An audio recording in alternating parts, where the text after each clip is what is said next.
In Lagos, beauty was no longer natural, it was manufactured. Waist trainers, slimming teas, miracle oils, and Kemi wanted it all.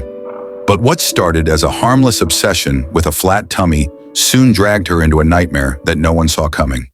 Welcome to Folktales by Chisom, where ordinary desires turn into extraordinary stories. Today's tale will shock you, break your heart, and teach a powerful lesson. Stay tuned to the very end. You won't believe what happened. The music was loud, the lights were bright, and the smell of perfume mixed with fried small chops floated through the air. It was another Lagos weekend party, the kind where everyone came to show off their clothes, their bodies, and their lives. Kemi stood by the corner of the hall in her short Ankara gown, smiling weakly as her friends danced in the center. She adjusted the gown around her waist, tugging at the fabric like she always did. No matter what she wore, she could never hide it, her little stomach bulge. At first, she thought no one noticed.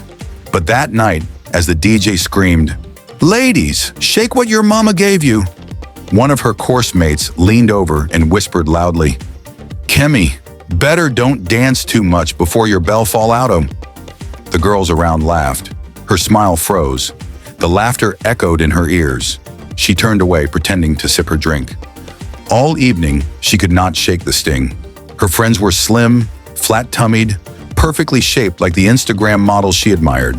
They wore crop tops with confidence, their waists tiny, their makeup flawless. And here she was. Pretty face, yes, but with a stomach that refused to cooperate. Later that night, back in her hostel room, Kemi scrolled through Instagram. One influencer she followed had just posted a photo captioned, "No waist, no case, shock body goals." The girl wore a sports bra and tights, her stomach flat and smooth like glass. Thousands of likes and comments poured in. Kemi sighed. She dropped her phone on the bed, her chest heavy. "Is this what I need to be loved? Is this what it takes to matter in Lagos?" she whispered to herself. Her roommate Sad noticed her quiet mood. "Kemi, you're fine the way you are. Don't mind people. Everybody cannot be slim," but Kemi wasn't listening. The seed of obsession had already been planted. That night, as she lay awake, her mind was filled with one thought: I must get rid of this tummy, by any means necessary. Morning light spilled through the thin curtains, laying pale stripes across Kemi's bed. The campus was already humming. Hawkers calling near the gate, buses honking on the main road, a distant church bell drifting over the rooftops. Kemi sat up slowly and wrapped her arms around her waist. She pressed her palms against her stomach and held her breath as if she could will it to disappear. Her phone buzzed. A notification from an influencer she admired. "Liv, how I got my flat tummy in 14 days. Ask me anything." Kemi tapped in. The screen filled with the influencer's smiling face and a scrolling waterfall of hearts. "Ladies," the woman said, voice bright, "I promise to share my secret. It's Silhouette 14, 2 cups a day, no stress, no gym. Look at my waist, please." She stood and turned sideways. The camera lingered on an impossibly flat abdomen. "I'm dropping a discount link for the first 100 buyers today. Check my bio." The comments exploded. "Ordered! It works! My sister used it!" Kemi felt a tight pull in her chest. She opened the link. The product page was glossy and persuasive. Before and after photos, glowing reviews, and a bold seal that read, "Certified," next to a long number she did not recognize. A banner flashed, 48% off. Sale ends in 59:12. A countdown clock ticked like a heartbeat. Sade crossed the room, tying a scarf over her hair. "Are you joining me for lectures?" "In a minute," Kemi said, eyes glued to her screen. "What are you looking at?" Kemi turned the phone slightly. Sade leaned in, then frowned. "Another miracle product?" "Kemi, be careful." Kemi's thumb hovered over add to cart. "She said it works. Anyone can say anything online." Kemi scrolled to the testimonials. Girls in matching leggings, holding teacups and smiling.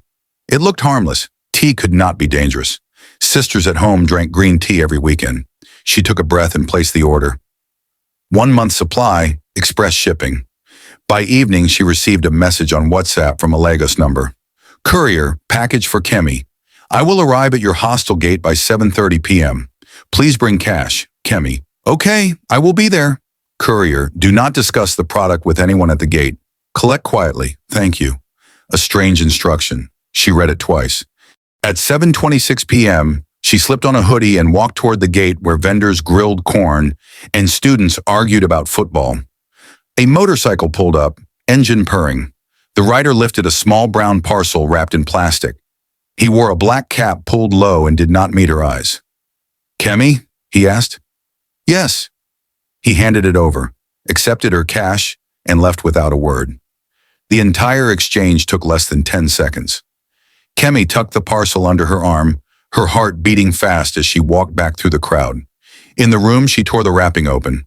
Inside was a neat white box with rose gold letters. Silhouette 14, sculpt your waistline. The sachets were individually sealed, perfumed with a sweet, foreign smell that reminded her of mint and something else. Something bitter and medicinal.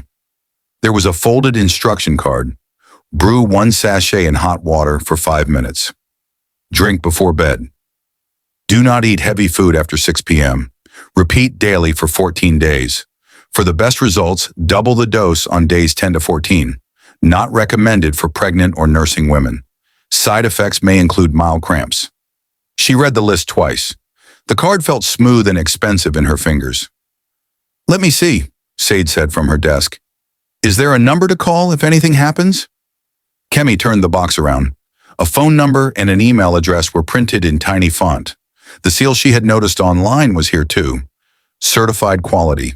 No agency name. No clear reference. Sade picked up the card and squinted. Why is the certification not clear?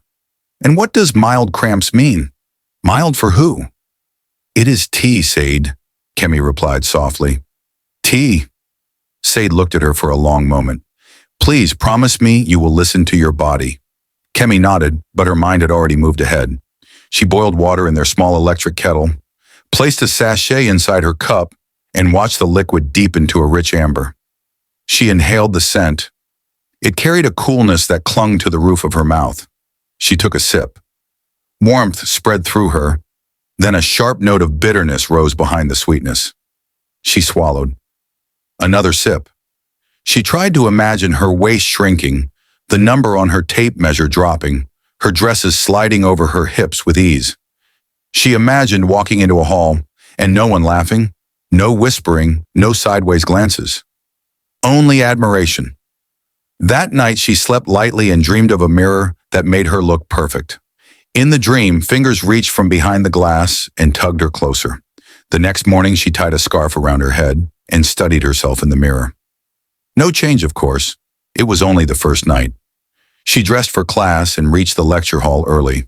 As the lecturer's words rolled across the rows of seats, she scribbled notes and touched her waist now and then, as if checking a secret progress. At lunchtime, she skipped the cafeteria and drank water instead. In the late afternoon, as the sun burned low and orange, she walked past the sports center. Inside the glass windows was a small gym. A woman's voice called out, counts over the hum of treadmills. Kemi slowed down. She had never entered the gym before. A trainer stepped out to adjust a signboard that read, Abs class, 5:30 p.m. She noticed Kemi looking. You can join us, the trainer said, friendly and direct. First class is free. Kemi glanced at her slim waist. I am trying something else. Something else? The trainer asked. Kemi hesitated. A tea. The trainer's expression softened, then turned serious. Be careful with quick fixes. Your body is not a project to rush. Kemi smiled politely and walked on, hugging her books close. Inside, a stubborn voice answered the trainer. You do not know my life. You do not know how it feels when people laugh. By the fifth night, she felt a flutter in her stomach, a mild cramp that passed quickly. She told herself it was normal. By the seventh night, the cramp had grown sharper, but when she wrapped the tape around her waist, the number had fallen by almost 2 inches. She stared, breath held, a bright heat rising in her face. It was working. She twirled once in front of the mirror and took a photo from the side. She sent it to no one. Not yet. She wanted a dramatic reveal. She wanted to enter a room and see jaws drop. On the 10th night, following the card's instruction, she doubled the dose. 2 sachets, 10 minutes steeping. The tea was darker now, the taste more bitter, but the promise sat shining in her mind like a coin. At midnight, a heavy wave of nausea rolled through her. She sat up, swallowed hard, and pressed her palm against her belly. The room seemed to tilt slightly. She climbed down from the bed and stood by the window, breathing slowly until the wave passed. When she returned to bed, a deep chill crept up her legs and settled in her spine. At dawn, her phone buzzed again. A new message from the same influencer. Ladies, keep going. Day 10 is where the magic begins. No excuses. She imagined the woman's bright smile and sparkling kitchen. Kemi texted back a heart and a fire emoji, then deleted it before sending. Why should she praise a stranger? She was the one doing the work, swallowing the bitterness, skipping meals, counting minutes, counting inches. That afternoon, she met Sad at the canteen. Sad bought jollof rice and plantain and pushed a plate towards Kemi. Please eat. You look tired. I will eat later, Kemi said. You are shaking. I am fine. Sad's eyes filled with worry. Let us check the certification number. Maybe we can call someone to verify it. Kemi forced a smile. You worry like my mother. Maybe you need a little of your mother right now. Kemi stood, gathered her books, and touched Sada's shoulder. I am okay. I promise. That evening, on the 12th day, as a soft rain began to fall and the campus lights blinked on one by one, Kemi prepared her tea again. She lifted the sachet. For a moment she hesitated. The room was unusually quiet. Even the corridor outside seemed to hold its breath. She shook her head, pushed the thought away, and dropped the second sachet into the cup. Across the city, in a cramped office with stacks of identical boxes, a woman in a silk blouse signed a new shipment receipt. Demand is rising, she told the man beside her. We must keep up. On the wall behind them, a framed photo showed a ribbon-cutting ceremony for a wellness company with a different name. Back in the hostel room, the kettle clicked. The cup waited, dark and glistening. Kemi raised it to her lips. A metallic taste spread across her tongue. She swallowed. When she lay down that night, the mirror in her dream did not reflect her face. It showed a murky surface like black water. Something moved beneath it, slow and deliberate, as if deciding whether to rise. She woke before dawn, breath caught in her throat, the taste of metal still clinging to her mouth, and a sharp, unfamiliar pain twisting low in her side, as if someone had tied a knot there and pulled it hard. By the 10th morning of her routine, Kemi woke with the thrill she could not contain. She stood before the mirror, tape measure in hand, and wrapped it tightly around her waist. The numbers staring back at her almost made her scream. She had lost nearly 3 inches. Her heart raced. For the first time in years, her reflection made her smile. The curve of her waist was sharper, her tummy flatter. She touched the mirror with trembling fingers. This is it. This is what I've been waiting for. She pulled out a crop top she had never dared to wear before, white, snug, showing just enough of her midriff, and paired it with high-waisted jeans. When she stepped out of her hostel, the air seemed to change. Students turned their heads. Kemi, you look different, in one girl gasped. See shape, another whispered. Her steps grew lighter, more confident. For once, she wasn't tugging at her clothes to hide her stomach. She walked across the campus lawn like a model on a runway, her chin high, her smile bright. That evening, she joined her friends at a small party near the faculty block. The music was loud, the lights colorful. As she walked in, conversations paused. A group of boys at the corner exchanged looks. One whispered, "That's Kemi. She done slimmed." Kemi's cheeks warmed. She danced boldly, swaying to the beat. For the first time, she felt the room's attention on her in admiration, not mockery. Sade leaned close during a break. "Wow, Kemi, you're glowing.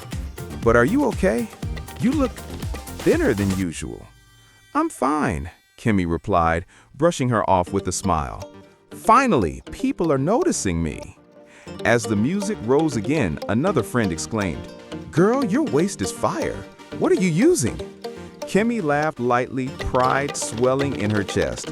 "A little secret," she said, winking.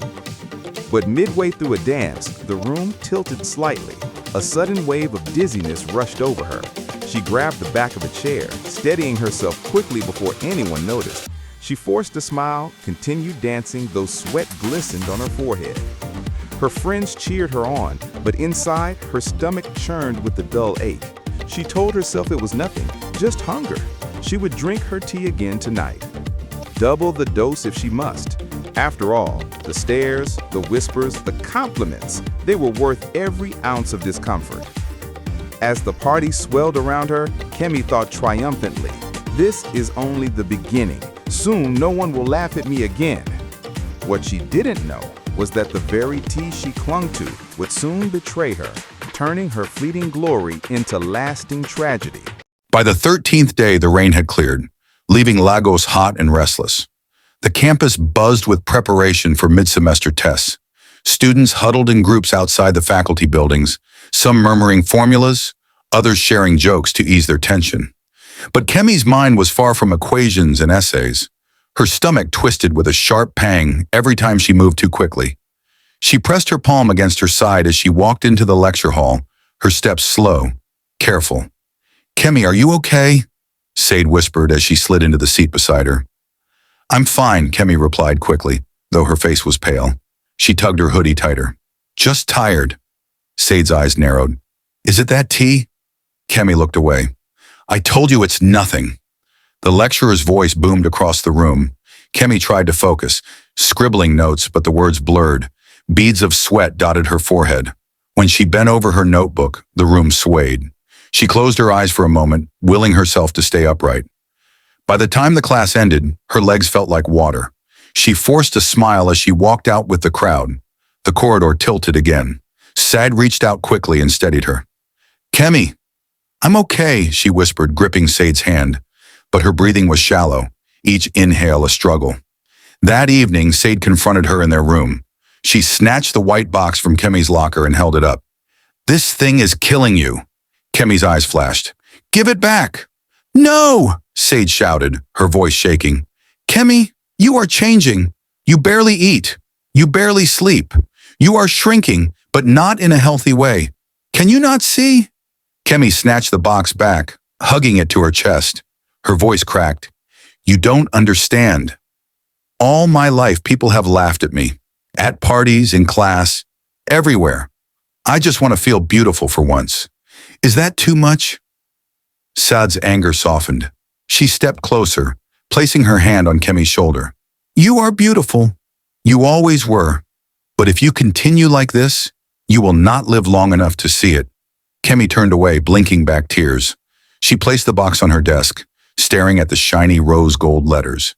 In her mind, beauty meant acceptance. Acceptance meant peace.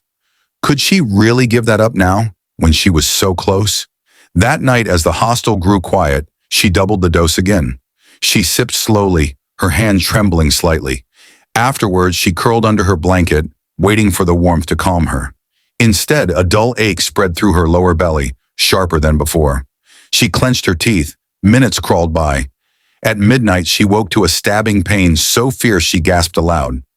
Sadie stirred. "Kemi? What happened?" Kemi forced a smile. "Just cramps. I'll be fine." But her face was ashen, her lips dry. She turned on her side, trying to hide the tears slipping from her eyes. By morning, the pain had dulled, but her body felt heavy, drained. Still, when she wrapped the tape around her waist, the number had fallen again. A mix of pride and fear churned inside her. Later that week, during a crowded lecture, the heat in the hall became unbearable. Students fanned themselves with notebooks. The lecturer droned on. Suddenly, Kemi's vision darkened at the edges. She tried to sit up straight, but her body slumped. Her pen rolled from her hand. "Kemi!" someone shouted. Chairs scraped as students rushed. She collapsed against the desk, her head hitting the wood with a dull thud. The hall erupted in chaos. Voices shouted for water, for help. Sade knelt beside her, shaking her gently. "Kemi! Wake up!"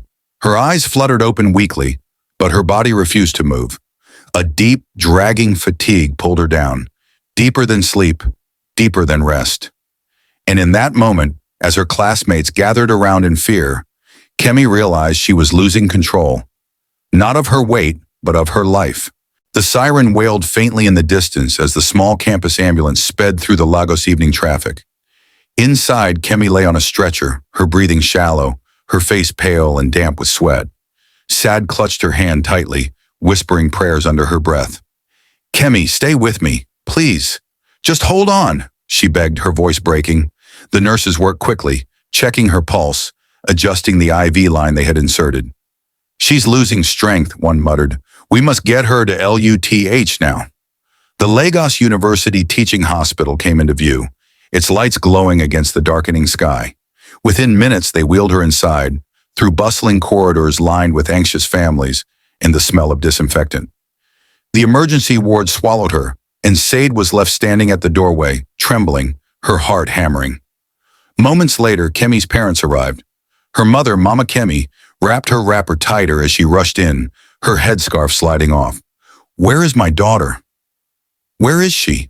Her father followed close behind, his eyes hard, jaw set. Sade stepped forward, her voice shaking. "They are attending to her."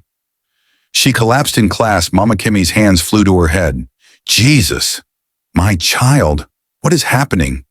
Inside the ward, doctors surrounded Kemi. Tests were ordered, monitors beeped steadily, and a drip fed fluids into her weak body. When at last a senior doctor came out, his face was grim. "She is stable for now," he said, "but her liver is under serious strain. We found traces of toxic chemicals in her system. Has she been taking anything unusual?" The question hung heavy in the air. Everyone turned to Sade. She swallowed, then spoke softly. "She has been drinking a slimming tea every night." The mother's mouth fell open. "Tea? Ordinary tea?" The doctor shook his head. "Not ordinary. This one is dangerous. It contains harsh laxatives and synthetic compounds not approved for human use. Continuous intake can destroy the liver and kidneys. That is what is happening to her." The words struck like thunder. Her father's face darkened. "So this is what she has been hiding." Vanity, social media madness. He slammed his fist against the wall, his voice thick with anger and grief. Her mother collapsed into a chair, tears streaming down her cheeks. "All because of flat stomach? Is that what will kill my only daughter?" When Kemi woke hours later, the sterile white ceiling of the hospital greeted her. Her body felt heavy, her mouth dry. Slowly, she turned her head and saw her mother sitting by the bed, her eyes swollen from crying. "Mama," Kemi whispered, her voice hoarse. Mama Kemi gripped her hand immediately. "My daughter, why? Why did you do this to yourself?" Tears welled in Kemi's eyes. I just wanted to be beautiful. I was tired of the jokes. I wanted to look like them. The girls online." Her mother shook her head, pressing her lips together to stop them from trembling. "You were always beautiful, Kemi. Always. But now look at you," she sobbed softly, holding her daughter's hand against her cheek. The doctor returned later with her test results. "We will do all we can," he said gently, "but the damage is severe. She must stop the tea immediately, eat properly, and undergo treatment. It will be a long road, and even then, recovery is uncertain." The words settled like stones in the room. Kemi closed her eyes. For the first time, regret weighed heavier than her obsession. The mirror she had chased so desperately now felt like a cruel enemy, one that demanded too much. But a part of her still clung to hope. She whispered faintly, almost to herself, "Maybe I can still get better. Maybe I can still make it." And yet deep inside, a shadow whispered otherwise. The days in the hospital stretched long and heavy. Outside, Lagos bustled with its usual noise. Honking danfos, street preachers, the cries of hawkers. But inside Kemi's ward, time slowed. Machines beeped steadily, nurses moved in quiet efficiency, and the faint smell of antiseptic filled the air. Kemi lay propped against pillows, her body frail, her skin dull. The once lively girl who scrolled Instagram for hours now had little energy to hold her phone for more than a few minutes. Yet even in weakness, she still reached for it. One afternoon, as the fan spun lazily overhead, she opened Instagram. To her shock, her story was everywhere. A classmate had posted about her collapse, and soon gossip blogs had picked it up. Headlines screamed, "University girl hospitalized after slimming tea overdose." Beauty obsession or death wish? Flat tummy madness. See what happened to this young lady. Some comments were sympathetic. Poor girl, I hope she recovers. Others were cruel. Who sent her? She won't find by force. See her now. Kemi's hands trembled as she scrolled. Tears filled her eyes. She pressed the phone to her chest, whispering, "Is this what I have become? A headline? A joke?" Her mother quickly took the phone from her. "Stop reading those things, my child. They will not help you." But the words had already pierced her heart. Shame pressed against her chest like a weight. Later that evening, a young journalist came to the ward. She introduced herself politely, her notebook in hand. "Please, Kemi, may I share your story? Other girls are buying these teas every day. If they know what happened to you, maybe they will stop." At first, Kemi hesitated. She felt exposed, broken. But as she lay back, she thought of the influencer's bright smile, the discount links, the countless girls clicking "Order Now" without knowing what awaited them. Her lips trembled. "Yes," she whispered. Tell them the truth." The journalist leaned closer. "Would you like to record something in your own words?" Kemi nodded faintly. Sade held up her phone and pressed record. Kemi's voice was weak but steady. "My name is Kemi. I am 21 years old. I wanted a flat tummy because I thought it would make me happy, make me accept it. I drank slimming tea every night. At first I lost weight. Then I lost my health. Now I am losing my life. Please, my sisters, don't risk your body for vanity. Don't copy people online. Love yourself before it is too late." Her eyes filled with tears as she finished. Her mother wept silently beside her. The room was heavy with sorrow, yet her words carried a strange power, a warning, a plea, a truth carved from pain. That night, as rain tapped softly against the hospital windows, Kemi lay awake. The pain in her side was sharper now, each breath a struggle. She closed her eyes and remembered the mirror in her dream, no longer shiny and perfect, but cracked, with darkness seeping through. She whispered a prayer into the quiet. "God, please, if you give me another chance, I will never do this again. I will love myself the way you made me." But her body had grown weaker, and though her spirit fought fiercely, the battle inside her blood and bones was one she could not control. The next morning, doctors moved quickly around her bed. Her liver function had worsened overnight. More tests, more drips, more worried whispers. Her father stood outside the ward, staring at the floor, fists clenched in helpless rage. And in that fragile space between life and death, Kemi realized the truth. Her obsession had stolen her youth, her joy, her future. Now, all she had left was her voice, and she had already given that as a warning to the world. The hospital corridors were quiet that Sunday morning. Sunlight filtered through the tall windows, spilling golden stripes across the tiled floor. In Kemi's ward, the machines hummed softly, their rhythms fragile, uncertain. Mama Kemi sat at her daughter's bedside, her fingers laced tightly around Kemi's cold hand. The girl's once bright eyes were half closed, her breath shallow, her skin pale like washed cloth. Each inhale sounded like a battle. "Stay with me, my child," her mother whispered, rocking gently, as though Kemi were a baby again. "Please, don't leave me." Kemi's lips trembled. Her voice was faint, barely a whisper. "Mama." "Yes, my daughter, I am here." "I am sorry," Kemi whispered, tears sliding down her temples. "I didn't listen. I wanted them to love me. I wanted to be enough." Mama Kemi bent closer, her tears soaking the bedsheet. "You were always enough, Kemi, always. From the day you were born. Why didn't you see it?" Kemi closed her eyes, pain flickering across her face. "Mama, promise me you will tell them. Tell the girls not to make my mistake." "I promise," her mother wept. Just then, Sade entered quietly, her eyes red from crying. She leaned close to Kemi's ear. "You are my sister, Kemi. I will never forget you, and I will make sure the world hears your warning." Kemi managed a weak smile, though her body trembled. "Thank you." The doctor stepped in, scanning the monitors. He exchanged a grave look with the nurses. "She is slipping.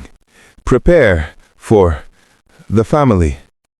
The words cut through the air like knives. Her father staggered, gripping the doorframe for support. "No, not my daughter. God, please." Time seemed to slow. The beeping of the monitor stretched into a long, unbroken sound. Nurses moved quickly, pressing buttons, trying to revive her fragile body, but her spirit was already drifting. Kemi's last breath came softly, like a sigh released into the air. Her chest rose, fell, and then stilled. Mama Kemi's cry tore through the ward, raw and piercing. She collapsed against her daughter's body, shaking her head. "No, no, my baby, please come back to me." Sade covered her face with her hands, her shoulders trembling violently. Her father turned away, his face hard, his eyes brimming with a pain too deep for words. 2 days later, the campus chapel overflowed with students, lecturers, and family. The coffin was small, white, and cruelly final. Photographs of Kemi, smiling in happier days, lined the walls. The pastor spoke gently. "Beauty is fleeting, but life is priceless." This young woman's story must remind us all that no standard of perfection is worth the breath God gave us. When it was Mama Kemi's turn to speak, the hall fell silent. She clutched the microphone, her voice trembling but clear. "My daughter wanted to be like the girls on social media. She drank tea they told her would make her beautiful, but that tea stole her health and her life. Please, mothers, fathers, sisters, let us teach our children to love themselves as they are. Do not let society's lies bury another child." Her words spread beyond the chapel. The video of her speech, recorded on countless phones, went viral within hours. Across Lagos, across Nigeria, people debated the dangers of fake products and the cost of chasing beauty. Some wept, some mocked, but many young women paused before clicking "Order Now." In the quiet of her room weeks later, Sade lit a candle by Kemi's photograph. She whispered, "Your story is saving others, my sister. You did not die in vain." The flame flickered gently, casting a warm glow on Kemi's smiling face. And so her story lived on, a painful reminder that beauty bought with poison is not beauty at all, but death disguised. Moral lesson. True beauty is not in a flat tummy or a flawless picture. It is in health, in life, in the love we carry for ourselves. No social media trend, no miracle product is worth the price of a soul.